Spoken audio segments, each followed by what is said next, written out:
Friends, আজ আমি বানাচ্ছি ডাঁটা আলু পোস্ত। দেখুন, ডাঁটা আলু পোস্ত বানানোর জন্য যে যে জিনিসগুলো লাগবে আমি নিয়ে নিয়েছি। এখানে ডাঁটা কেটে রেখেছি 4টে কি 5টা ডাঁটা।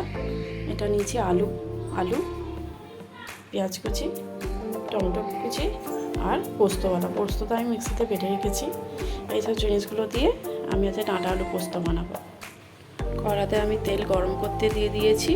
এই তেলের মধ্যে আমি একটু আলু আর ডাঁটাগুলো ভেজে নেব। আলু আমি কড়াতে ভাজতে দিয়ে দিয়েছি, একটু ভাজা হলে এর ওপর ডাঁটাগুলো দিয়ে দেবো। আলুটা ভাজা হয়ে যেতে আমি ডাঁটাটা দিয়ে দিলাম। এবার একটু ডাঁটাটা ভেজে নেবো একসঙ্গে। এরপর আমি দিয়ে দেবো পেঁয়াজ কুচি, একটু নেড়ে নেব। এরপর আমি দিয়ে দেবো টমেটো কুচি। এরপর দিলাম 1 চামচ নুন,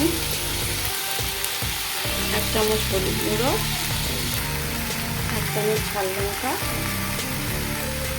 1 চামচ কাশ্মীরি লঙ্কা, 1 চামচ চিনি।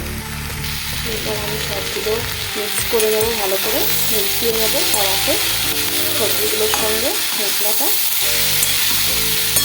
লাস্টে আমি পরে পোস্ত বাটাটা দেবো। এগুলোকে মিক্স করে নিই।